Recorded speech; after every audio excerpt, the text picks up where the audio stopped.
Well,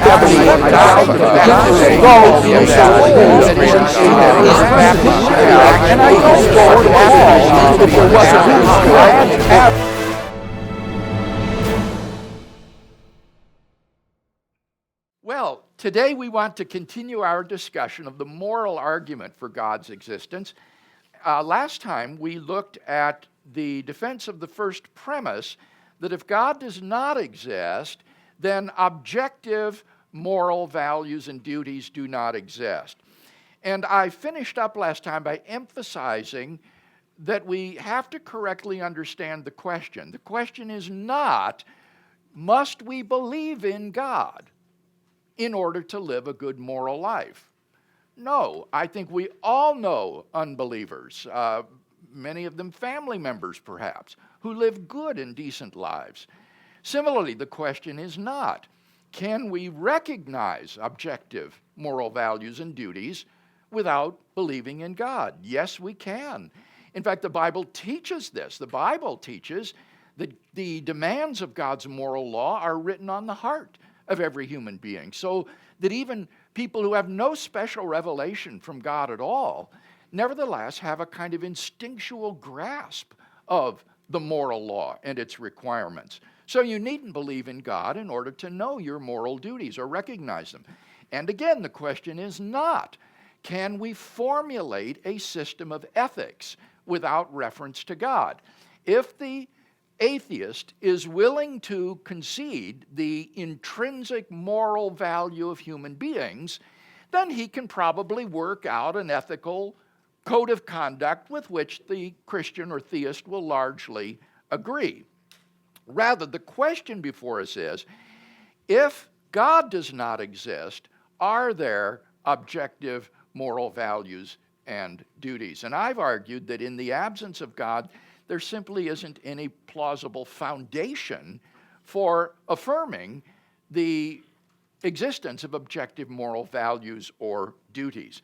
Now, before we look at some objections to premise one, is there any further discussion of that premise before we proceed?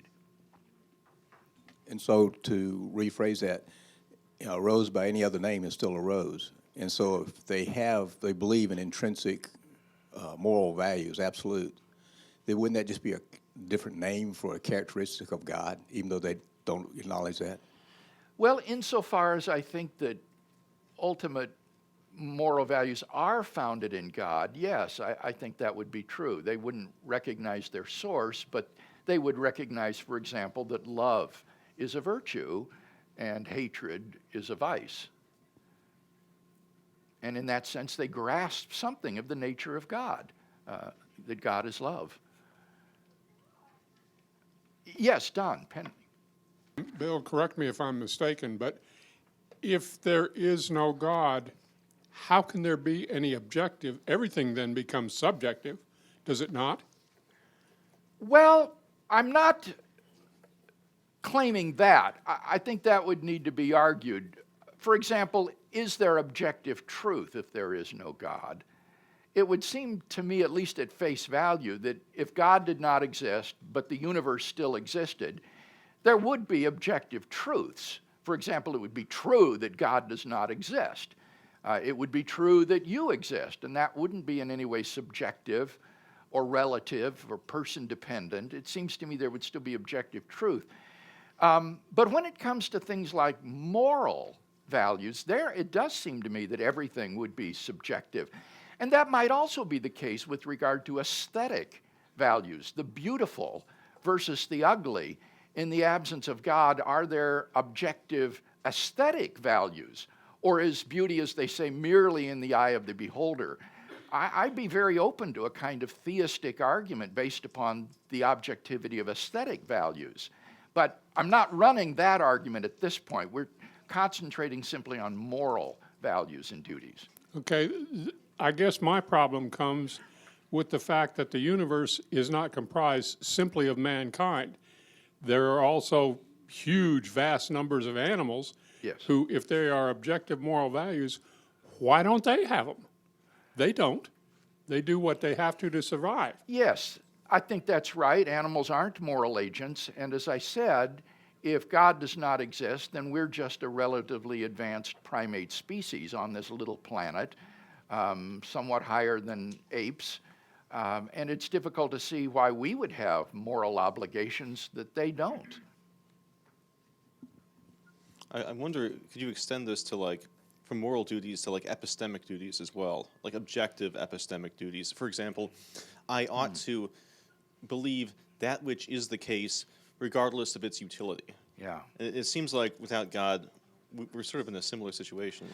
Yeah, insofar as one talks about duties, it does seem to me that you're talking about moral duties, that some of your moral duties would be, as you put it, epistemic. I ought to believe that which is true, whether it is useful or not, or whether it benefits me or not. That might be a moral duty in the realm of knowledge, I think. Mark had a comment over here. Last week I wanted to ask a question about the mechanism for natural law. And let me frame this in a particular way. Perhaps a skeptic might say, well, I'll accept I was affected either by nature or by nurture. And I think you brought up the name of a particular skeptic last week. And they may say, for as far as nature, maybe they'll buy into the Christian doctrine that their nature is corrupted.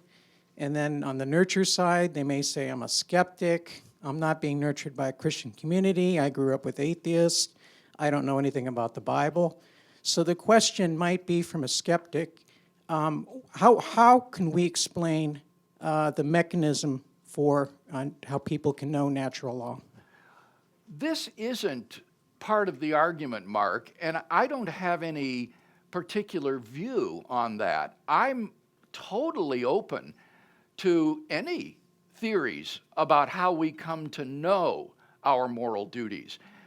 Conscience, rational intuition and reflection upon human worth, divine revelation. I'm honestly very open to all sorts of moral epistemologies about how we come to know the content of our moral duties. So I'm simply not addressing that question in this argument. This is a question about moral ontology. That is to say, are there objective moral values and duties? It's not a question of moral epistemology, how we come to know our moral duties. And that confusion is one that one has to constantly fight against in sharing this argument with people, because so often the question will slide into questions of moral epistemology. How do we know the good, or how do we know my moral duty? And there I have no brief to carry. Yeah, and I agree. I mean, I would always start with an ontology argument first. Yeah. I'm thinking about the curious person who's now at the point of trying to understand that, now curiously seeking, not throwing that as a first objection. Yes, and I say I'm open. I really am. I don't have any particular theory of how we come to know our moral duties. I suspect that being created in the image of God, we have this innate sense of the intrinsic value of human beings, so that we have a deep moral sense that some action that is incompatible with treating another human person as intrinsically valuable and treating them as merely a means to an end would be immoral and would be wrong. And so I think you could do a great deal of ethics and understanding our moral duty simply by rational reflection on how would you treat other people if they have intrinsic moral worth and are ends in themselves rather than means to some other end. Beyond that, I think the divine revelation does tell us a lot about our moral duties as well. God has given us the Ten Commandments, the moral law, and this will also supplement any intuitions that may be instinctive within us. But I'm very open to whatever someone might want to suggest there. Bill, you may have already covered this in previous weeks, and I might have missed it. But how do we deal with those, in dealing with those that are pure materialists, that would deny any of the spiritual aspects we talk about, and would claim universality of these moral concepts coming from very back in what they would call that human tree, or the tree of life be far enough back that it was embedded at that point, therefore it became universal as the tree grew and spread throughout humanity. They are unable, of course, at this time to claim that they have evidence as to what gene or what physical thing could have carried this morality through, but that claim seems to be being made. Do you run into that, and if so, how would we best refute that, other than the fact that materialism isn't all there is? Well, as I said last week, I want to affirm that on the atheist view, that given naturalism, what we call moral values and duties are just patterns of behavior ingrained into us by biological evolution and social conditioning. Just as in a troop of baboons, you see self-sacrificial behavior evidenced and other forms of cooperative behavior evidenced because natural selection has determined it to be advantageous in the struggle for survival. So there has evolved among Homo sapiens on this planet a similar herd morality, which is advantageous in the struggle for survival. But on atheism, there doesn't seem to be anything that would make that morality objectively binding and true. If you were to rewind the film of human evolution back to the beginning and start over again, a very different sort of creature might have evolved with a very different set of moral values. In fact, you'll remember I quoted from Darwin's book, The Descent of Man, where he said if human beings had been raised under the condition that bees are in hives, then we would think mothers would think it their duty to kill their daughters, and no one would think of protesting. So I think that this point, Bob, is actually one that we can use to say that premise one is true. If God does not exist, then objective moral values and duties do not exist. That sort of thinking supports premise one.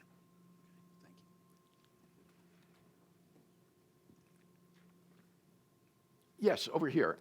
So when you did the debate with Sam Harris about the moral argument, Right. do you feel like he kind of weaseled out of saying that there is a source of objective morality simply by saying that he doesn't see how your version of morality, or what you were saying is objective morality? He was saying that the source he doesn't see why it has to be the God of Abraham. Isn't that kind of like saying it has to be something, but he doesn't think it's the God of Abraham? Well, it's been many years since that debate, and my memory is dim of it. What I remember is that of the three objections that I presented against his humanism, he affirms the objectivity of moral values and duties. He's not like the naturalist or relativist.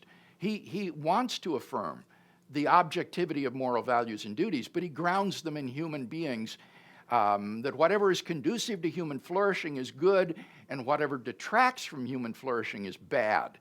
And I challenged that on a naturalistic view. I couldn't see any reason to think that that would be the case on naturalism. And as I remember, he didn't even address the three criticisms that I gave. Now, I don't recall, Travis, whether he offered some critique of theistic-based ethics. You'd have to look at the debate again. It's on YouTube. Maybe he gave the Euthyphro argument that we're going to talk about in a minute. I just don't recall. But what I do remember is that he didn't even try to muster a defense of his view that on naturalism, objective moral values and duties would exist. No, to me, it looked like he sort of just bystepped what you said. He claimed you misquoted him from his book, and Yes. suggested that the audience reads it, and then he just said he didn't understand why you took from the position of objective morality coming from God or a God. Yeah. He said that it doesn't have to be the God of Abraham, which obviously wasn't a logical answer. It doesn't fit to the argument. You Right, weren't if saying that's it what was he the God of said, Abraham. that's irrelevant Right. because we were defending a generic monotheism, not Christian or Jewish monotheism in that debate. The debate was on, is the foundation of morality natural or supernatural, which is an argument for God, not for the God of Abraham. By the way, in terms of the misquoting, I had the footnotes to my speech right there with me, lest he might say that. And after the debate, I showed him the footnotes where in fact this was an accurate quotation of his own work. Okay, given the last two questions and the last session, I'm still not convinced that objective morality isn't subjective morality. I'm not sure that it's binary. I'm not sure that all morality isn't subjective. So from last session, and I roped my mom into this, so we did review the tape. Not to bring back the ugliest of all analogies, but the Nazism analogy was the Right. one that said that is the evidence that you use for the existence of objective morality? Well, Or did not I- really, Michelle. I haven't defended yet the second premise that says objective moral values and duties do exist.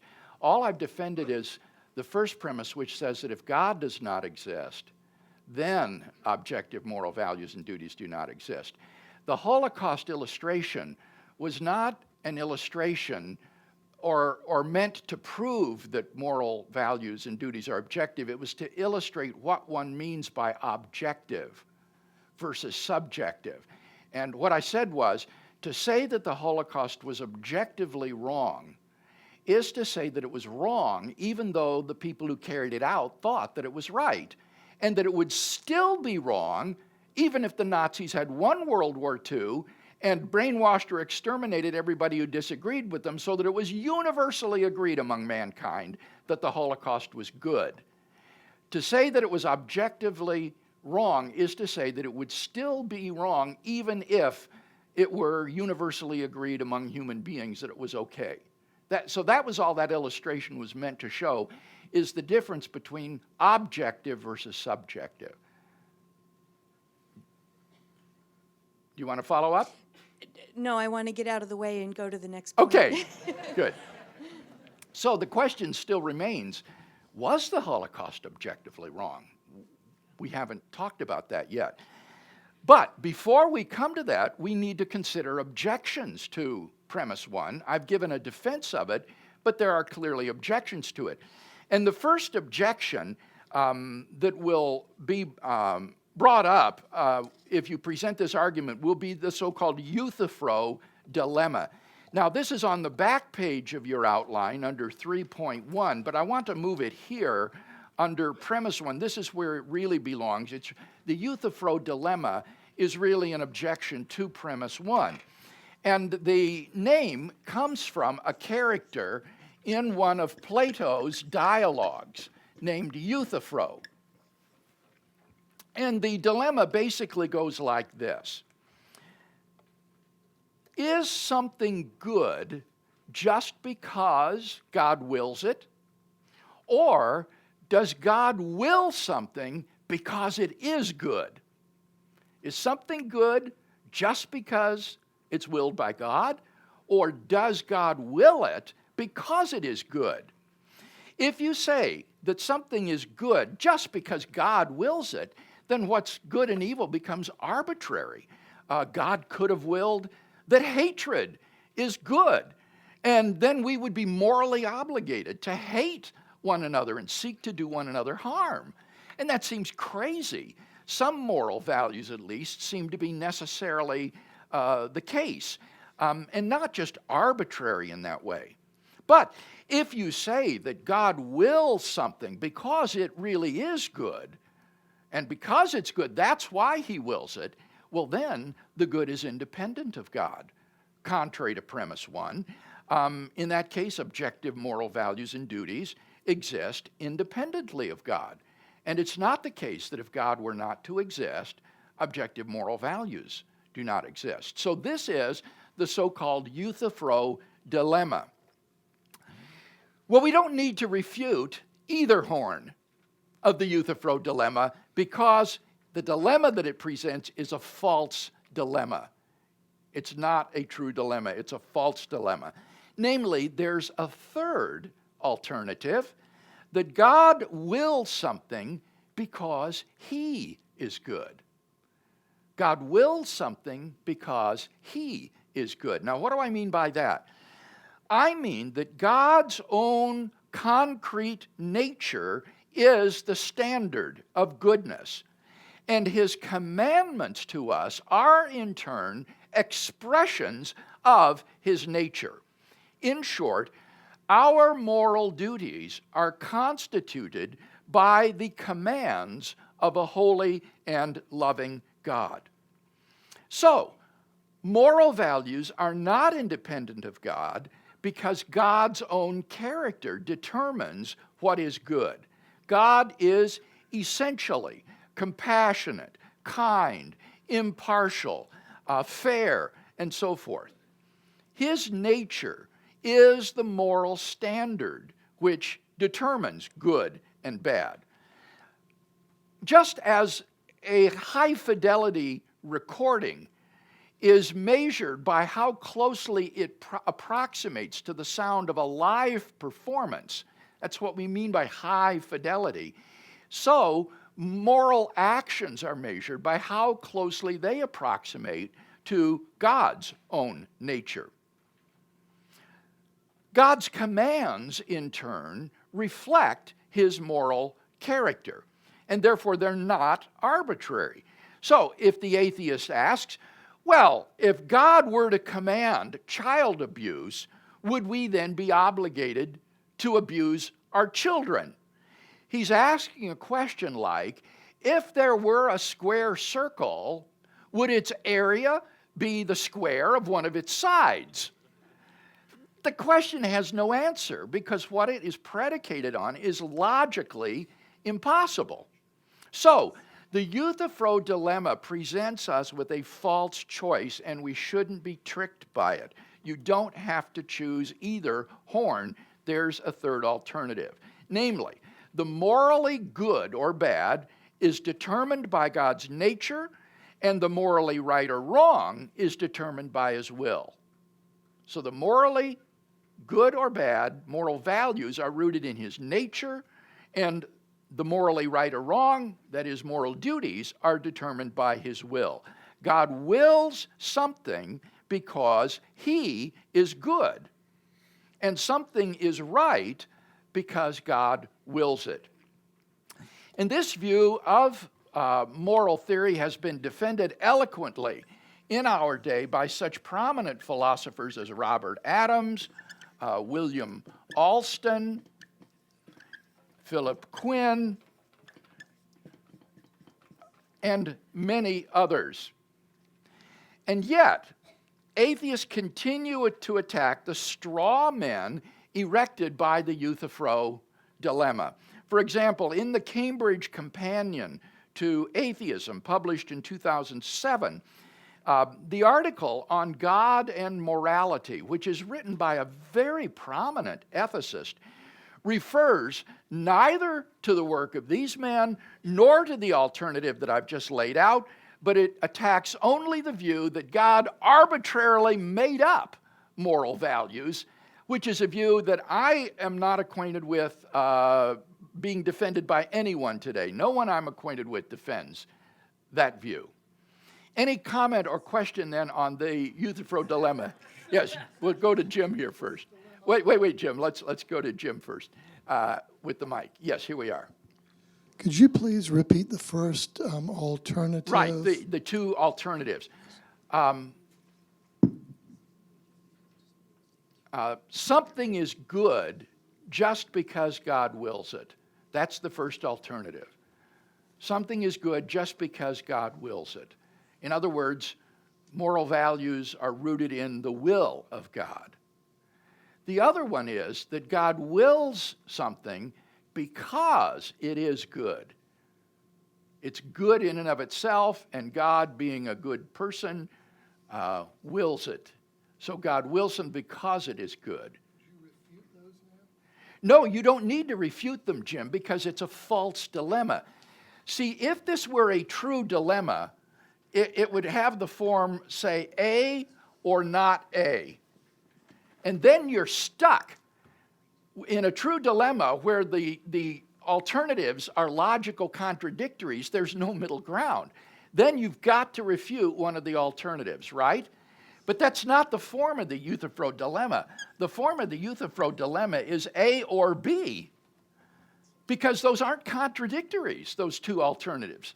They're A or B. And with a false dilemma, you escape it by executing a move known by the logician and the matador alike as going between the horns of the dilemma or escaping the horns of the dilemma.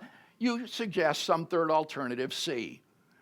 And so there's no need to refute the two horns of the dilemma. They are wrong, those two views, I believe. They're false. But the correct one is the third view, C, and that is God wills something because he is good. God's own concrete nature is the standard of goodness, and his commandments then, which constitute our duties, flow out of that moral nature. Kevin. Dr. Craig, in C.S. Lewis's book, Mere Christianity, when he offers his moral argument for God, he uses an example of trying to explain how God is the good by saying, if you have two artists and you say, please paint a picture of New York City, he says the only way you can judge which one is actually better is if New York City actually exists. There has to be a standard. Yeah. Do you think that's a good analogy to say how God is the standard of right and wrong? Well, it seems like a good analogy that he's saying there that these two representations are measured in their realism by the actual thing.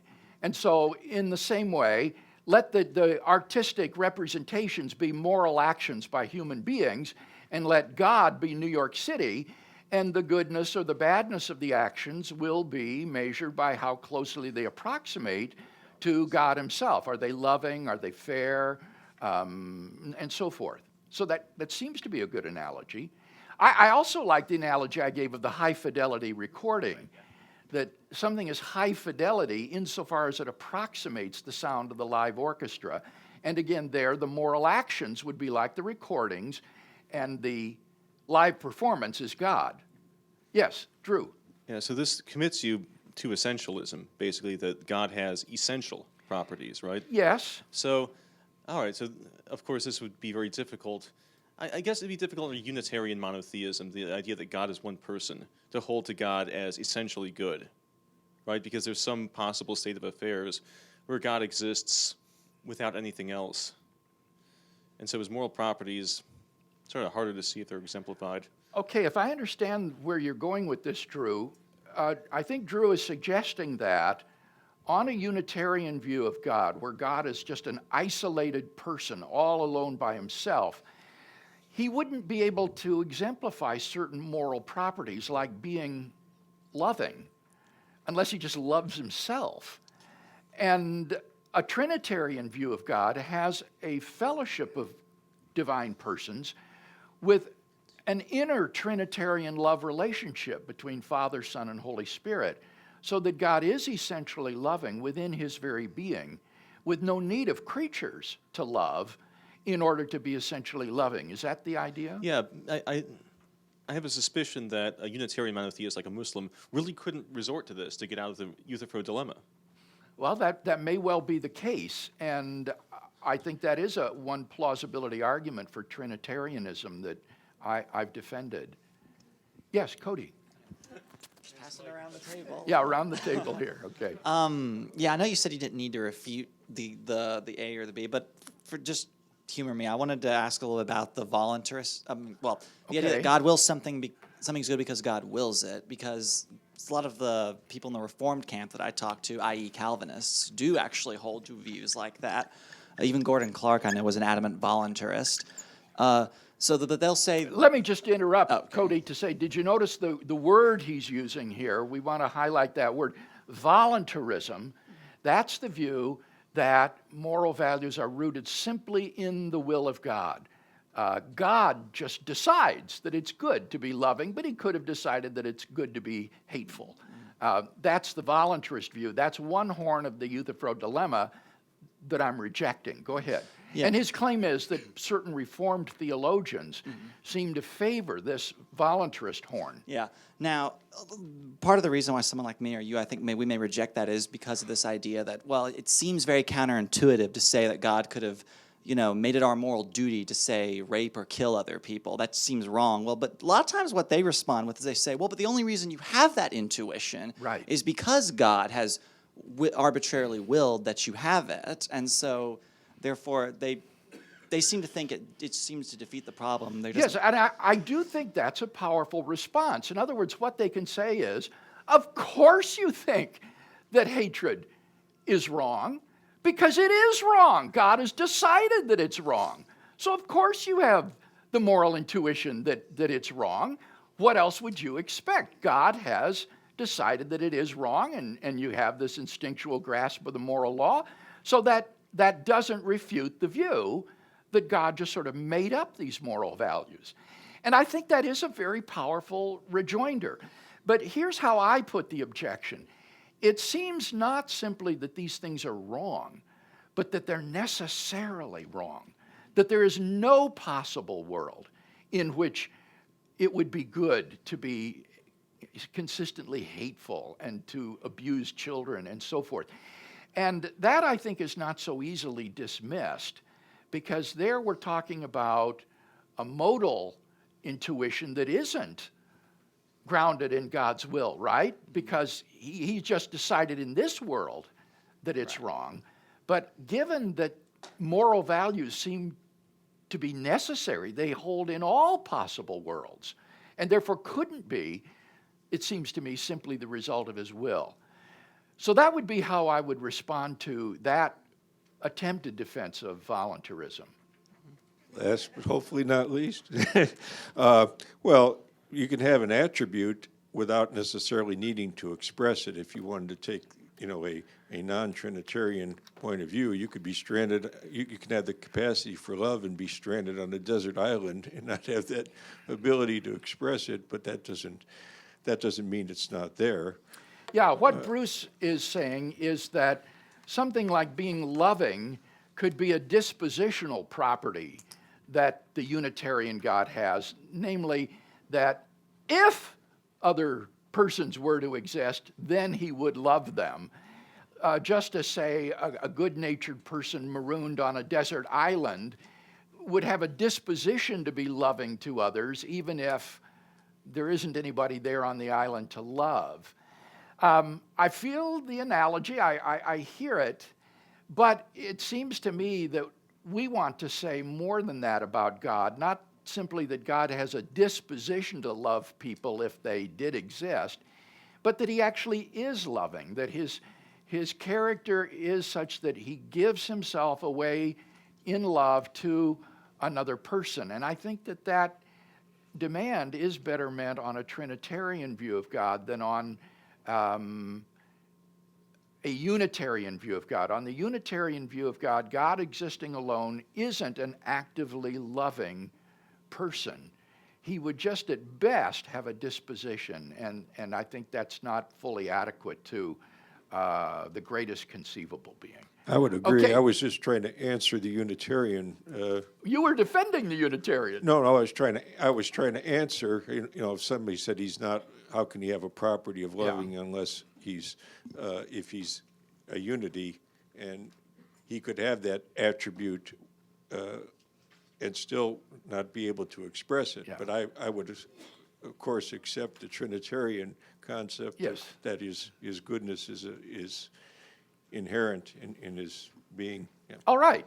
Well, what we'll do next time is look at another objection to premise one, another attempt to have objective moral values and duties apart from God. That will be next Sunday. Oh, so let's have a benediction, shall we?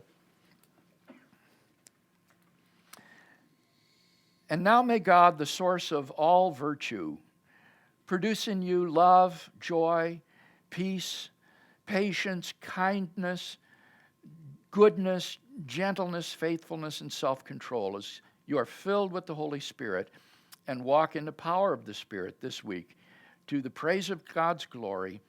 In Jesus' name, amen.